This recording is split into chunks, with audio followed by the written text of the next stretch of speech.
सर्वे वाले में हम लोग की बात सही है कि वो जो 1 साल की प्रक्रिया थी उसको हम लोगों ने थोड़ा-सा डिले किया है। जो हम लोग चाहते हैं कि काम में भले ही थोड़ा विलंब हो, लेकिन ऐसा काम हो कि जिसमें विवाद जो है वो निष्पादन हो, न कि उसकी वजह से विवाद और बढ़ जाए। भूदान का जहाँ तक आप बोल रहे हैं, भूदान के कमीशन की जिस रिपोर्ट की आप बात कर रहे हैं, उस रिपोर्ट में ये आंकड़ा ज़रूर है, लेकिन उसमें इस आंकड़े को सत्यापित करने के लिए न तो उसका कोई विस्तृत ब्यौरा दिया। हेलो दोस्तों, तो आप कैसे उम्मीद करते हैं आप स्वस्थ होंगे, मस्त होंगे। तो आज 1 जनवरी है, 2025 से स्टार्ट हो गया है।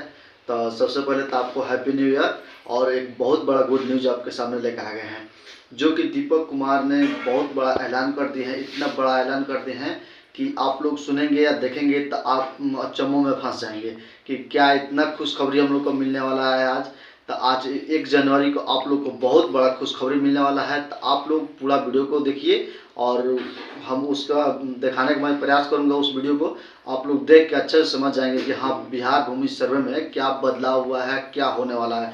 6 ऐसा महत्वपूर्ण जानकारी दे दिए हैं। उस जगह के आदमी आप लोग जरूर देखिए, जहाँ नाम भी बताएं कौन सी जगह से कितना बड़ा ऐलान हुआ है, क्या क्या उसमें बदलाव किया जाएगा, क्या होने वाला है। तो वो आप लोग देखिए, वहाँ क्या अगर आदमी है तो कमेंट। क्वेश्चन जो आपका है सर्वे वाला, वो सर्वे वाले में हम लोग की बात सही है कि वो जो 1 साल की प्रक्रिया थी उसको हम लोगों ने थोड़ा-सा डिले किया है, जो हमने आपको बताया। क्योंकि जैसे ही आप लोगों को जानकारी होगी कि जैसे ही वो अगस्त महीने में शुरू हुआ था, हम लोगों ने जब नोटिफिकेशन और सारा जगह शुरू किया, बहुत ज़्यादा पैनिक हो गया था लोगों में। और नहीं, चुनाव से कोई मतलब नहीं है। अगस्त महीने में आप लोग ही अखबारों में निकालते थे, जिसमें कार्यालयों पर इतनी लंबी लाइनें लगने लगी थी, इतनी भीड़ होने लगी थी उस पे कार्यालयों में, लोगों में बहुत ज़्यादा पैनिक हो गया था। उसको देखते हुए हम लोगों ने इसीलिए अमेंडमेंट करके जो सेल्फ डिक्लेरेशन वाला टाइम है उसको हम लोगों ने बढ़ाया है। तो इसलिए केवल ये लोगों की सुविधा का है। देखिए, ये काम कोई ऐसा नहीं है सर्वे का काम जो कि रोज-रोज होता है। अभी तक पूरे बिहार में ये काम केवल तीसरी बार हो रहा है, कुछ जगहों पर तो दूसरी बार हो रहा है। पहली बार 1900 से 1910 के बीच में हुआ था, दूसरी बार 1950-60 में शुरू हुआ था। कुछ जगहों पर तो वो 80-85 तक 20-25 सालों तक चलता रहा। तो इसलिए ये काम ऐसा नहीं है कि हम झटके से कोई कर दें, कोई ऑफिस का फाइल डिस्पोजल है।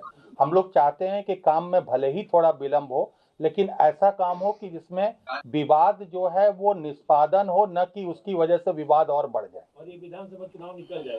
विधानसभा चुनाव से उसका कोई मतलब नहीं है, क्योंकि व्हाट इज द डेडलाइन, अब क्या रहेगा नया डेडलाइन? जुलाई 26।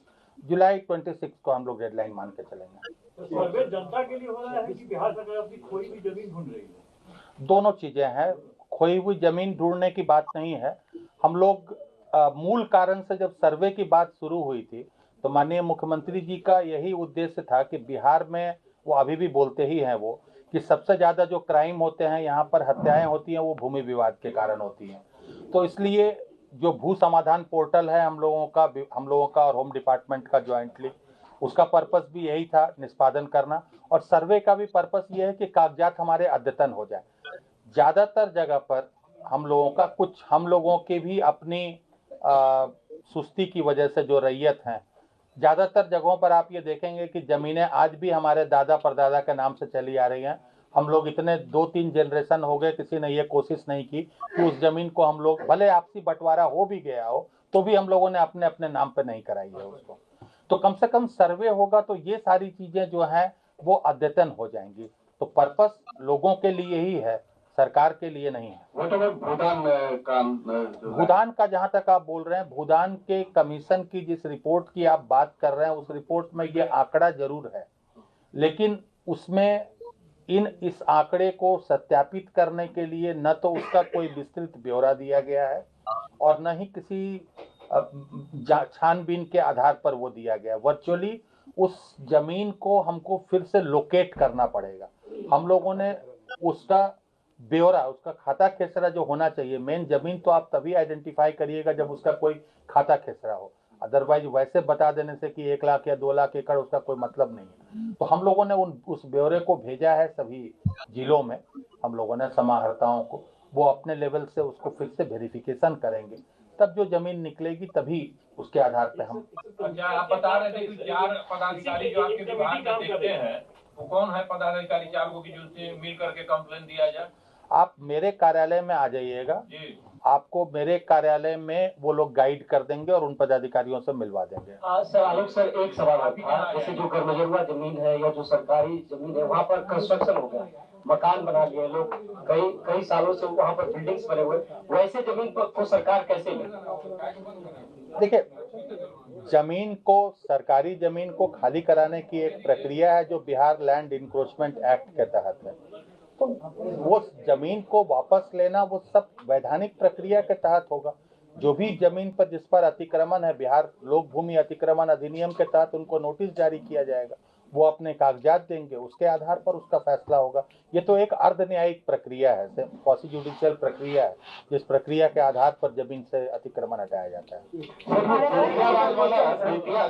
बेतिया राज में जो जमीन का है, that law has been framed and law has been passed, तो अब इसमें जैसे कि रूल्स बनाने की बात हो रही है, तो has the authority concerned initiated the process initiate हो गया है, रूल का ड्राफ्ट तैयार हो गया है। वो डिफरेंट डिपार्टमेंट्स, जो 3-4 डिपार्टमेंट्स हैं जिनके कंसल्टेशन और परामर्श के बाद वो कैबिनेट जाएगा, उन डिपार्टमेंट्स को